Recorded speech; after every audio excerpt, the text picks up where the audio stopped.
2. Hey, you guys, it's your girl Josh coming back to you from Real Takes. Thank you for joining me this Sunday afternoon. Hope everybody's enjoying their weekend and MLK holiday weekend.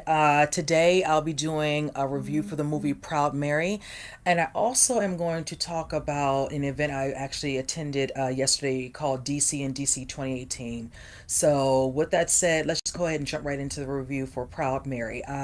Movie starring Taraji, Danny Glover, and we have a couple other names, Neil McDonald, and then we also have a gentleman by the name of Billy Brown and a newcomer to well, not too much of a newcomer to a couple of new movies coming out. His name is Jahi Diallo Winston, played by the little boy in the movie named Danny. Now, the premise of the movie is Taraji P. character is named Mary. She is a hit woman who works for a crime family, and she basically, how it's set up at the beginning of the movie, she has been tasked to take care of a gentleman who, I'm assuming from what they were stating from to her, he's in due of money or owes certain things, and instead of getting what is due, they just want to be rid of him. So she shows up at his place, and unbeknownst to her, she's there. She takes care of the task, but with that, there's a loose end. That loose end actually is the little boy. Now, unbeknownst to him,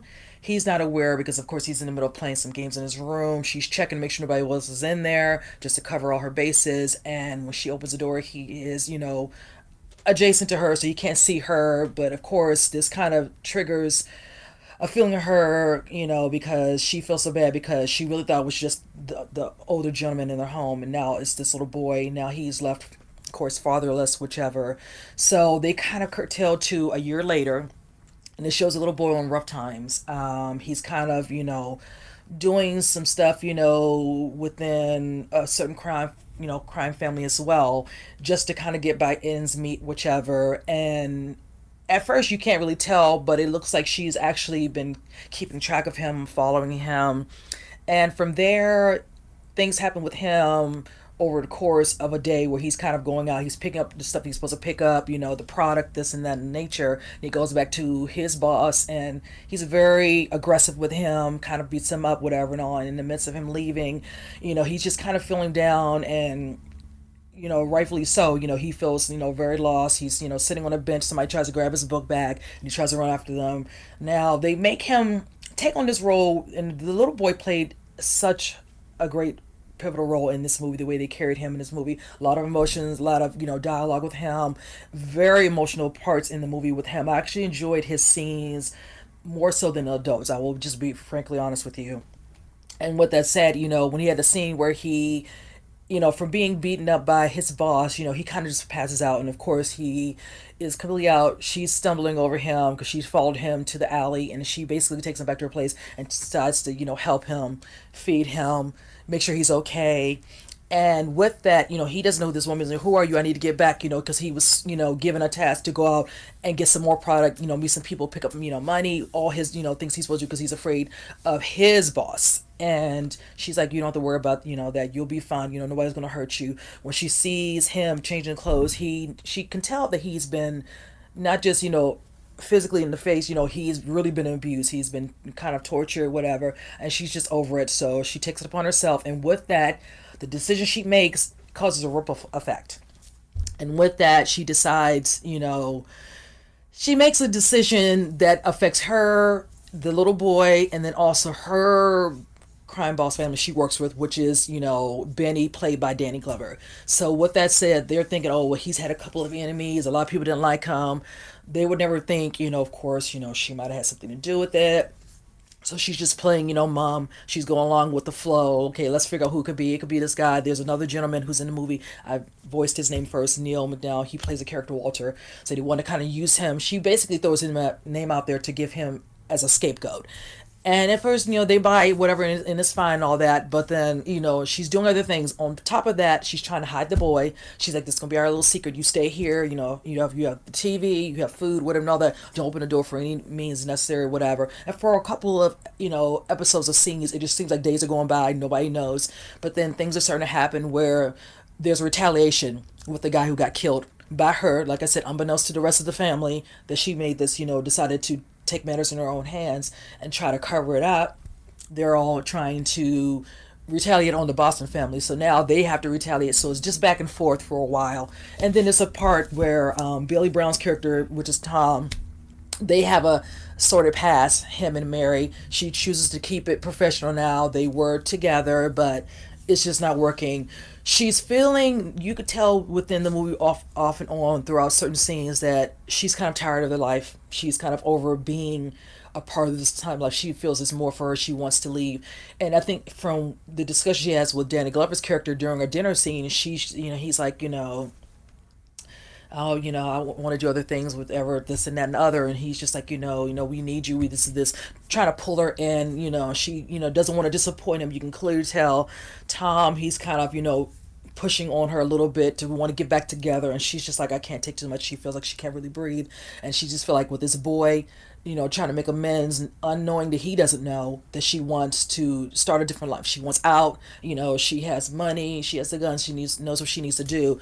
So certain things happen where Tom comes to visit. He finds the boy. The boy, of course, lies about where he's from, but he does tell him where he's from. But then initially, when he tells his father, Benny, he wants to meet him. He's like, come over for my wife's dinner. Of course they go, and then of course he has the full story, and of course Tom's looking at him like, that's not what you told me.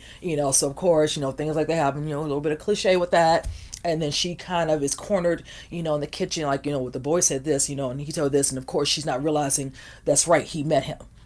He's like, how did he get in here anyway? He's like, he had a key. Of course, forgot, she never told the little boy they dated, so of course he'd have a key, even though she didn't get it back. And then from there, things start happening where she's like, okay, we need to go, we need to leave with all that. I don't think he's going to let me go, because they have a scene where they go to retaliate from what happened to the Boston family, and she gets hurt. And she's like, don't take care of me, I can take care of myself. She wants to avoid Tom trying to get too close to try to weasel his way back in. And from there, the little boy is starting to get an emotional bond with her. And from there, he wants to just see if this could really work. He's not opened himself up to his father passing. He feels alone, and now this woman cares about him. Maybe she can get the money, do what she needs to do, get out of this life as a security person, as she told him, out of a security job, whatever. No, we can leave. Just get out of here and go somewhere where it's sunny, warm, whatever. So when she comes back hurt, kind of drunk, trying to leave the pain, he takes it upon himself to go see Benny and then try to talk to him. Little hot-headed at times. He has a very potty mouth. I will say this: when you watch the movie, he had free reign with some of the things that came out of his mouth, and it was certain scenes between him and she was like, the mouth, like, no. Even in the audience, we were just like, wow, they let him really talk very belligerent at times. But since he was on the streets for more than a year by himself, he just feels like he's strong enough, he could handle it, he could take care of it, and he kind of gets himself in a situation where she has to show up, because she has a feeling he might have went there. And sure enough, he shows up there. She gets into it with Benny just breaks her down, calling her all types of names. We made you, we did this, you're not leaving with him now until I say, matter of fact, I want you to train the boy, this. And as soon as he says that, something to some, he's like, look at me and tell me to my face, you heard what I said, you're going to stay, you're not going anywhere. And she's like, he says, look me in my face. And then of course that pan over, and she's like, I understand. And that's when another death occurs. Tom is, heated. He wants the boy. He thinks the boy did it because, of course, somebody was watching the little boy. They didn't see her at first, so they assume it was him. So he goes to get the boy. And, I will say this, there wasn't so much action towards the beginning. Of course, she'd have a couple scenes where she's using her silencer, whichever, and that's, great, little small scenes. But the main scene was the build up towards, like, the last, I'd say, 10-15 minutes of the movie. And of course, being that the name of the movie is Proud Mary, they had to do most fitting to play Proud Mary, which is by Ike and Tina Turner. And it was a good, little scene. It lasted almost throughout the whole full song that they played in the back of the back arcs of the movie. And then there's a scene I will tell you that was very lackluster to me. Was a scene between Tom and Mary's character, where after everything has happened, and he's like, don't do this, don't go with, the boy, don't do, all these things that happen, not knowing still honestly that she is the one that killed his father, whether he still thinks it's the boy, but she's just like, I don't want no part of this. I want out. And basically, Benny was the one that called all the shots. The son wanted to go above and retaliate sooner, but he would stay in his lane, in his place, and listen to his father. But she felt once Benny was gone, whatever, now she could really ties, even though Tom was trying his way to use the board to lure her to stay, whichever. But she got the upper hand, and let's just say it wasn't a real fight. It wasn't a really good shootout with them. She had a good shootout with all the muscle men and henchmen that were in the warehouse where they were having the fight sequence. But with them, it was nothing there, and it happened so quick, and it was just like, okay. And then after that, excuse me, you guys. There's a scene where the little boy, she gets him out, and then she's calling for him, and all of a sudden this I will say it was very cliche for the fact that it was a scene where they pan and he hears her because he thinks she got killed because he hears a gunshot, a couple of them, and they pan, and I just say it lasted so long, the pan on both of them looking at each other outside, and I was just like, oh my gosh, just run to each other already. It's just like it's taking too long. And then from there it went off. Now a lot of people in the theater like myself were kind of surprised by the end. They wanted a little bit more from the ending, and I wish it had been more. It is fine. It is what it is. The movie was not that long. It was about an hour and a half. So some people can think and take that as interpretation like, oh, okay, only an hour and a half. Oh, it doesn't seem long. So it's not a lot to flush out. And honestly, it was not a lot to flush out with this particular movie with that. They didn't really go into too much detail. She had a moment with the boy where she discussed, how she came to know Benny, how he came into her life, and then, of course, the boy talking about his life at first, which made her open up to him to make him feel like he could be more closer to her and feel like he could trust her. So, but with that said, overall, it was certain parts that were enjoyable. I did like the banter between her, Mary, and the little boy, Danny. And like I said, the little boy, he was very much a scene stealer in his parts. A lot of the potty mouth, it's not necessary, but the way they're playing him be on the streets by himself, trying to live on his own, take care of himself, whatever, because he was supposed to be in foster care, but he ran away, and that's why he got stuck, on the wrong side of the tracks, wrong path, or whichever. But and I say out of a 10, I'll give it about a 6. Honestly, I know some people want to support, and I wanted to go out and I wanted to support Taraji's movie. I'm very happy, because there's not that many women of color who lead movies. So I'm hoping some people still want to go out and see it. And if not, then you'd rather just wait for it to come out, watch it, Redbox, whatever, and all that. Hey, nothing wrong with that too. But yeah, it is what it is. Most of the movies like this are slightly cliche. If they don't go into more detail with the storyline, with the person who's playing this type of character, then you don't really know a lot. Just keep it all about, the amount of bloodshed, amount of deaths, and just make it where they really have no backstory and they're just basically lethal,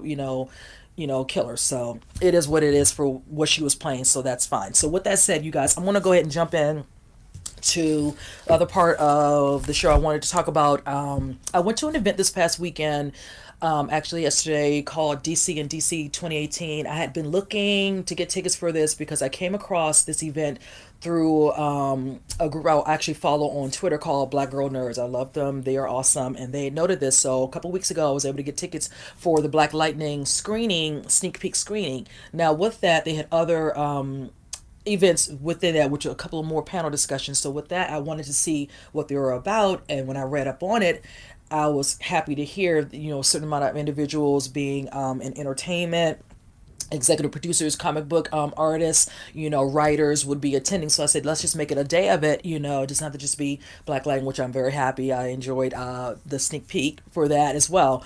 So with that, it's basically all these people coming from under Warner Brothers Entertainment that came together. Since they don't do things like this down here, and we can all attest to that, of course we get the Awesome Con. They don't have Comic Con down here. So to have this nice little as they noted, because I spoke to a couple of the press and journalists, this is kind of like a test. They want to see how this will turn out, the amount of people, the following, just to see if this is something they're going to create to have a yearly thing. And I think the way it was done very well, that it's a possibility, fingers crossed. Now, the first panel that I actually watched, it was called From Sketch to Screen.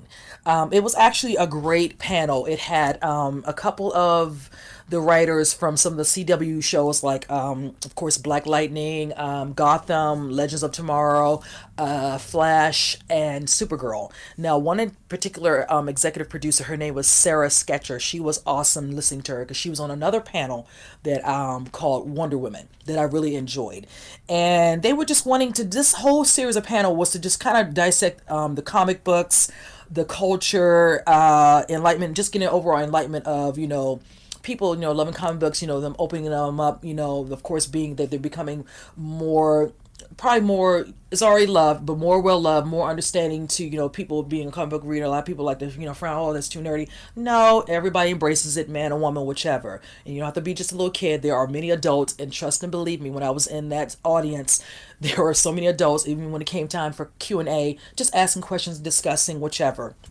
Now, with that, one of the things that they were talking to some of the people with the new show Black Lightning coming out, one of the actual executive producers, actually a actual couple, and let me make sure I'm saying their names correctly, Salim Akil and Mara Brock Akil, fame. They actually have done many other shows, whichever, but they're at the helm of Black Lightning. They were, her husband Salim was actually on that particular panel, as well as Cress Williams, who is the lead of the show Black Lightning. They discussed the show, how he's foraying into the comic book world, whichever, because being that Black Lightning is one of the first superhero movies, so of course for African American, superheroes, it was actually fitting and exciting that CW has decided to embrace and bring it on, because this was something I had talked about actually last year, and I was actually excited to discuss it because I want to get more information in this. They started adding the cast earlier last year of 2017. Towards the end of the year, we were wondering when they were going to finally showcase the first episode, the pilot, and since it is befitting that it's coming out right on the weekend going into MLK, I actually thought that was actually great. When he spoke to Salim, he got very emotional about seeing more representation of African Americans, in this type of genre for, comic books, and even on the TV show, since they already have, like I said, Arrow, Supergirl, Legend of Tomorrow, whichever, and all that, so you can have a little bit more a face on that for other kids, whichever. Now, granted, a lot of us like other shows. I enjoy Arrow. I love the Flash. So it's just nice to have a little bit more in the demographic for everyone to like, so they can look at someone and say, that looks like me.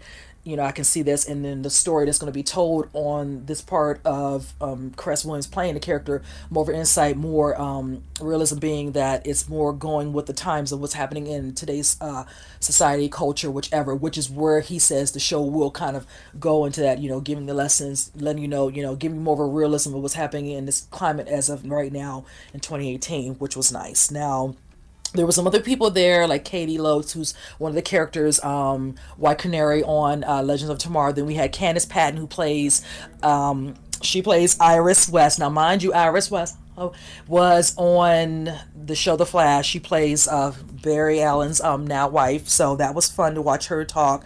We had some other people from some of the other panels. Speaking of another panel, the many shades of heroism, they discussed, of course, again, they had people from Gotham on there. They had also some other people come back on. Of course, she came back on, Candace Patton. They talked to some of the other executive producers, also talked to people who do voiceover work, African American voiceover work, and just getting more of an understanding how they're trying to open up, a culture of seeing more of African Americans being showcased within the genre, and also not being typecast. One thing that came up during Candace Patton's discussion when she was asked a question by one of the attendees, the fact that Iris West was supposed to be white. They decided to make her a black woman. It was just nice because we grow up, we watch, and we see more depiction of maybe the blonde hair, blue-eyed type of girl, and it was just befitting and nice to see that they decided not to go there. A lot of people at first, and I remember when I started watching the season of Flash, season 1, a lot of people didn't take too kindly to that, because we do have a movie that's going to be coming out maybe in a year or two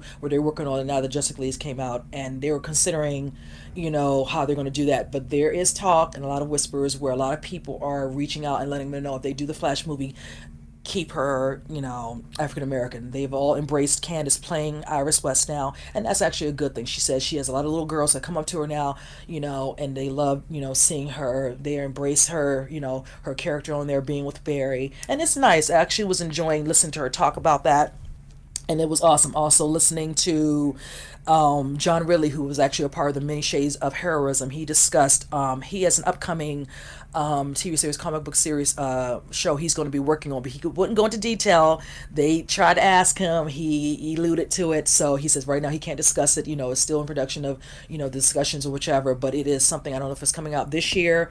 Like I said, he wouldn't say anything. So one of the either sometime this year, later at the end of the year, or maybe going to 2019. So hopefully spring summertime they might give some more information. I'll discuss that on one of my next episodes of the show. So, but it was just nice listening to Celine talk about it. Crest going into more discussion about Black Light, how it's a dream come true for him to play this character. He's been on many hit shows. A lot of people probably remember him from Living Single. He's done Heart of Dixie. Many other TV shows like Law and Order and all this. So he's been around for a good almost 30 plus years, and the world of entertainment, television and movies. So it's just most befitting. Also, part of the panel was Ali from Black Girl Nerd. She was their representation, and they were bringing up also another good thing to get out in regards to bringing more light to people, loving. Shows, comic books, whichever, and all that, and not feeling that you need to, not embrace what you are. If you want, people want to call you a nerd, whatever, be girl or boy. Black Girl Nerds discussing this, social media playing a good part, Instagram, Twitter, people doing podcasts, and just, being able to comment, share, be more open and all that, and just feel like there's a place for you to engage and feel accepted and not feel bad about, you liking this and somebody looking down like, oh, that's too much, whatever, you're a little too, nerdy, whatever, and all that. No, embrace your nerd. There's nothing wrong with that, whichever. So also another panel that was discussed during that was called The Pride of DC. It was considered like the art of LGBT inclusion. Now there are some comic books and also comic book series where they're embracing more characters that might be, say for instance, gay, lesbian, gay, whichever, into them. And also some characters, when they're doing the portrayal in animation, they have some of the voiceover artists who but so happen to be actually gay. So it's not, say for instance, one thing that did come up in a couple of Q&As when people were discussing it was this need to writers to be always just be someone who happens to be homosexual, or so if you're going to write a comic book and all that, do you know these type of feelings, thoughts, portrayal, whichever, from a personal standpoint, or should we keep writers to just be, say for instance, heterosexual? So that was a nice little discussion. When I went out, I enjoyed listening to them kind of engage that, because as in regular TV movies as well, there are certain people who might be heterosexual who will portray a character in a movie to be a gay person. So that can be said the same thing for, say for instance, a TV show, because there's some certain TV shows on CW that actually have characters that are gay, and there are some that are going now being animation. There's one particular animation called Freedom Fighters The Ray, where a particular actor who does a voiceover for it, his name is Russell Tovey. He's from Quantico fame, also from what is it, a show that I used to watch on BBC called Being Human. Great actor, great guy. I got to meet him briefly after the panel, and he does a voiceover. So it was just nice getting his feedback, whichever, and listen to them talk about it in that aspect about that. But some people it's becoming a little bit more welcomed with that, and it's just some of the artists, whichever, and this is the panel for that one right there, the Pride of DC, and it was just nice, getting their take and just knowing, some people who were speaking, who are queer and all, they want to see more representation, and that will be happening. And even one of the executive producers, who's in the center right there, he says from early on, he embraced being a gay male, whatever, and all. He wanted to slowly bring that into some of the characters in shows like, say for instance, The Flash, someone's into Supergirl, whichever, in Legends of the Tomorrow. So some characters are already that, and they're slowly trying to make them feel a little bit normal for them to have those moments in some of the shows, where they're having a life, they're doing stuff just as if they were, a heterosexual couple, whichever. So that was actually nice. I enjoyed that. Then also there was one titled The Aftermath, Battle and Trauma in Comics. Now I actually really enjoyed this one because it's not a subject that's actually discussed a lot. There is a gentleman, I'm going to note this, I'm just going to read off my discussion here. The DC Batman's author and a former CIA counterterrorism operation officer named Tom King, he takes on a comic book called Mr. Miracle, which is a monthly comic book and is actually focuses on a superhero who grapples with postpartum stress disorder, PTSD. And that was actually interesting, because some people who come back from being overseas, fighting, in certain wars and battle, whatever, for long periods of time, do struggle with this. Now, mind you, most of the panel were some people who were in the military who are now actors. There's some who actually work within, still within the government, and then we had someone by the name of Dr. Vivek Murthy, who was our Surgeon General. He was a part of the panel, and it was nice getting his take on understanding of PTSD. Some of the after effects, how it affects the family, how the family can feel like they're helpful. You don't have to be a doctor or be some sort of person within the medical field who can feel that they're being nurturing and being helpful to that family member who's going through PTSD. And a lot of Q&A, some teenagers and some adults did get up and say how they enjoy that comic book, how it really grapples it, how one of the comic books might be more in depth than the other, and other ones more lighthearted. And I actually enjoyed listening to, because Tom was the one who mostly got most of the questions, even though it was 5 men on the panel, but it was nice because it's coming from his perspective. And Tom is, I'm going to note this, that's Tom King. He was the main person. This is his baby, and it's just fitting. I said, it makes me want to get that comic book because I really enjoyed listening to this because this is something that is not discussed a lot. Even J.W. Cortez said it. He noted during the panel, he says, if anybody wants to talk, whichever and all that, and just get those feelings out or feel like they can't reach out to someone, even the moderator was like, we have places you can call, you can discuss. He's like, if you want to hit me up on my YouTube or send me a DM, reach out, whichever and all that. He says at times he's grappled with it over the years, whichever, and it's something you don't want to deal with all alone. There are people out there to help. They welcome them, open, engage them, and it was just nice and refreshing to listen to this type of dialogue and listen to them go back and forth and just discussing that.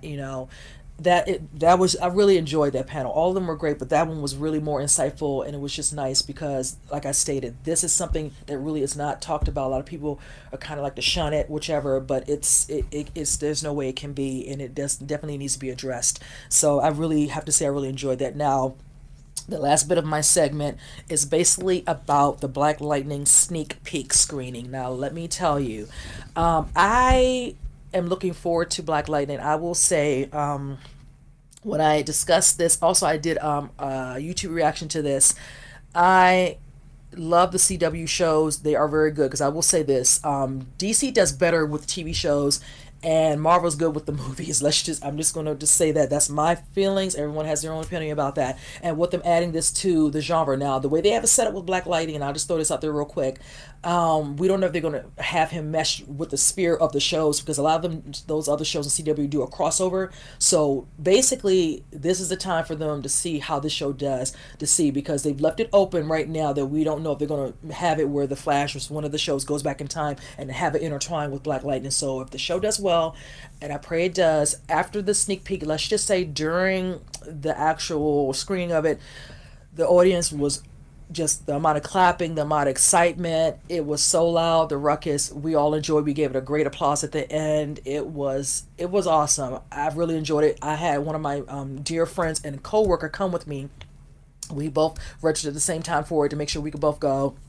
And he enjoyed it immensely. Mind you, he reads the comic book. So he really, really liked the first episode. The pilot episode was very good. Cress Williams I think is going to do a great job. And since this is based off of him having a secret from his family, not his wife, in the show they show from the pilot his ex, but his daughters have known, unbeknownst to them, that he has these powers. But eventually it's going to come out, because certain things happen within that first episode that let you know. And once he knows what's going on with his daughters, or daughter, I will say, the truth probably will come out. It was a good setup for the crime. It's a gang called 100 in there who's causing havoc within the community. He's a principal. He's trying to stay on, the straight and narrow. He's trying to stay away from crime. He hasn't done Black Lightning. They're making a circle error of present day. So it shows 9 years ago he was Black Lightning, but he stopped. Somebody from the police department is on his trail as Black Lightning. So basically that's going to resurrect that little issue where he's friends with the guy who works at the police department, but little does he know that his friend is Black Lightning. So all these different layers from the show, they're going to be able to go into good, storyline, and it can move the storyline to go on for the whole season, depending on how they're going to do this. This is not going to be a full season. I don't know how they're going to do this, since it's going to start in January. It's actually officially, the first episode comes on CW this Tuesday. So we'll have to see how that's going to pan out. Good start. I think it's going to get a lot of reviews. I think a lot of people want to do a review every week of it. I plan to do a weekly review, but I'm excited to do my TV review on YouTube for this show. I'm very excited for it. I'm looking forward to talking about it every week. Just some exciting things with comics, TV shows turning into superheroes, turning into TV shows, whichever, and all that. And everybody gets to, be a fanboy, a fangirl, and just enjoy it for what it is. I love all different types of shows, and I don't mind a little bit of comic book as well. So, only thing I haven't done yet is I haven't purchased comic books. I might have to open myself up to embrace that. I might start with Black Lightning, and I might start with Black Panther. I had to throw that other Black Panther out there as well. But yeah, I have to say it was a great Saturday. It was awesome spending the whole day. I was there from crack of dawn till almost 10 o'clock. So it was a full day. I enjoyed it. I met some great people. We talked all things comic books, movies, everything. So, but with that said, you guys, I hope you all enjoyed this. Definitely tune into the shows I talked about from CW, Arrow, Gotham, Black Lightning, DC Legends of Tomorrow. There's some great shows. They've been on for a couple of years, so you have a lot to catch up on if you've never watched them. For Proud Mary, if you all still want to see it, go out and see it. Go see it. Support Taraji P. Henson. Not that many females are leads, and we need them to get out there, support them so they can continue, doing what they do best in their craft for acting. So with that said, you guys, I look forward to seeing y'all next Sunday. I might do Den of Thieves or 12 Strong, so you have to tune in, see which one I choose.